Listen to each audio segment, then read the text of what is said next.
Hola a todos, hermanos, espero que estén muy bien. Hoy es Viernes Santo. Hace algunos días estaba leyendo nuevamente un libro que hace algunos años leí. Este libro es de la autoría del señor Pepe Prado. El libro se llama La fascinante muerte de Jesús. Es un libro que personalmente me vino a cambiar la perspectiva de lo que recordamos el día de hoy. Hoy es el día en el que recordamos aquel hecho histórico. Jesús, que se hizo hombre por amor, entrega su vida por amor para salvarnos y librarnos del pecado y de la muerte. Por eso quiero compartir con ustedes una reflexión muy breve acerca de la fascinante muerte de Jesús. Quiero compartir contigo este mensaje, es un deseo que tuve en mi corazón, entonces te lo comparto, que te sea de bendición. El pasaje bíblico que vamos a reflexionar está en el Evangelio de San Mateo, capítulo 27, versículo 45 al 54. Vamos a ir reflexionando la muerte de Jesús que conmemoramos el día de hoy. La palabra de Dios dice: después del mediodía y hacia las 3 de la tarde, toda la tierra quedó en la oscuridad. A esa misma hora Jesús gritó con fuerza: Elí, Elí, lema sabactani, que quiere decir: Dios mío, ¿por qué me has abandonado? Algunos de los que estaban allí oyeron lo que oyeron y dijeron: Él está llamando al profeta Elías. Al momento, uno de ellos se fue corriendo en busca de una esponja, lo empapó de vino agrio y lo ató a una caña y se le acercó para que bebiera. Pero los otros dijeron: déjalo, a ver si Elías viene a salvarlo. Jesús dio por segunda vez un fuerte grito y murió. En aquel momento el velo del templo se rasgó en dos, de arriba abajo. La tierra tembló, las rocas se partieron y los sepulcros se abrieron. Y hasta muchas personas santas que habían muerto volvieron a la vida. Palabra del Señor, gloria a ti, Señor Jesús. Quiero reflexionar contigo 5 acontecimientos de la muerte de Jesús, 5 sucesos importantes que nos dejan una reflexión muy buena para nuestra vida. Primer acontecimiento, hermanos, dice la palabra de Dios que del mediodía hacia las 3 de la tarde toda la tierra quedó en la oscuridad. Del mediodía, o sea, de las 12 del día hacia las 3 de la tarde, toda la tierra estaba en la oscuridad. ¿Qué nos enseña este pasaje, hermanos? Que después de las 3 de la tarde, las 3 de la tarde es la hora en la que Jesús murió, después de las 3 de la tarde, la oscuridad se acabó. De las 12 del día a las 3 de la tarde, toda la tierra estuvo en oscuridad. Entonces, después de las 3 de la tarde, la oscuridad se terminó. Hermanos, primer acontecimiento, la muerte de Jesús viene a traernos luz. La muerte de Jesús viene a traernos luz. Tal vez en tu vida te encuentras, tu vida se encuentra también en este lapso de las 12 del día a las 3 de la tarde. Tal vez por mucho tiempo ya has estado viviendo en la oscuridad. Recibe este mensaje el día de hoy. Hermanos, la muerte de Jesús viene a traer luz a nuestra vida. Cuando Jesús muere, la oscuridad de nuestras vidas se termina. Segundo acontecimiento, dice la palabra de Dios que Jesús gritó fuertemente: Dios mío, ¿por qué me has abandonado? ¿Qué nos enseña este acontecimiento? Hermanos, 2 cosas importantes. Número 1, Jesús reconoce a Dios como su Padre y tiene la confianza que un hijo tiene con un padre que ama de hacerle un reclamo, de pensar y de sentirse abandonado por el Padre. Y en esa confianza y amor que le tiene, puede gritarle que se siente abandonado, que se siente solo.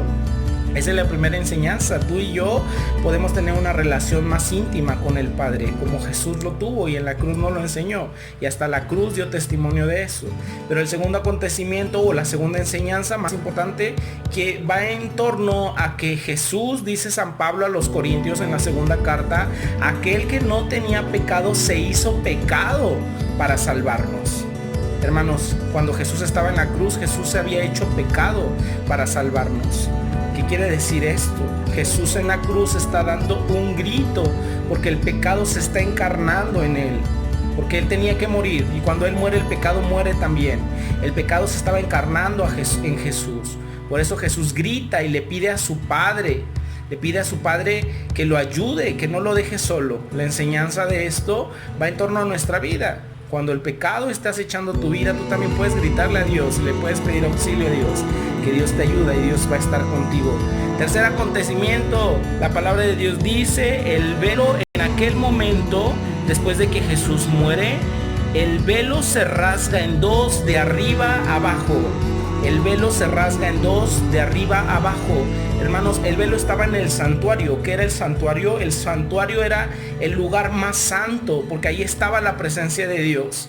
Y a diferencia de ahora, cuando tú y yo podíamos ir a la iglesia, al sagrario, y entrar y estar delante de la presencia de Dios real en el santísimo sacramento del altar, en aquel momento no todas las personas podían entrar. No todos podían entrar al santuario. En aquel momento las personas tenían que purificarse, tenían que lavarse afuera del santuario y hacer muchos sacrificios y muchos ritos para purificarse. Y aún así muchos no entraban porque creían que no estaban lo suficientemente limpios. Había un velo que separaba a los hijos de Dios de la presencia de Dios. Había un velo que los separaba. Por eso la muerte de Jesús viene a romper con este velo en dos. Dice la palabra, se rasgó el velo en dos. ¿Qué quiere decir rasgar, hermanos? Perdón por la comparación, pero yo así lo entendí. Cuando hay una ropa vieja y jalamos esta ropa vieja, lo que pasa con la ropa es que se rasga. ¿Por qué? Porque está vieja, porque ya no sirve. El velo del santuario se rasga en dos porque ya no sirve. Ya no necesitamos un velo que nos separe de la presencia de Dios. Ya no necesitamos un velo que nos aleje de la presencia de Dios. Dice algo interesante, el velo se rasga en dos de arriba a abajo. ¿Qué quiere decir? Que la iniciativa viene de Dios, viene de lo alto. Por eso de arriba a abajo el velo se rasga, porque ya no necesitamos un velo que nos separe. Con la muerte de Jesús nosotros somos purificados. Antes la gente se purificaba para entrar a la presencia de Dios. Ahora entramos a la presencia de Dios para salir purificados de Él. Eso es la fascinante muerte de Jesús. Lo que Jesús hizo por nosotros hizo que ese velo se rompiera para que tú y yo podamos acercarnos a la presencia del Santísimo, del Dios del cielo. Tercer acontecimiento. La tierra tembló y las rocas se partieron. La tierra tembló y las rocas se partieron. Yo no sé si todos los que ven este video han tenido la experiencia de estar en algún temblor, en algún terremoto. Ojalá que no. Pero los que sí sabemos lo que se siente un temblor, lo que se siente un terremoto. Primera enseñanza de esto, hermanos, cuando hay un temblor no te da tiempo de nada más que de pensar en ti, de querer salir, de querer salvar tu vida.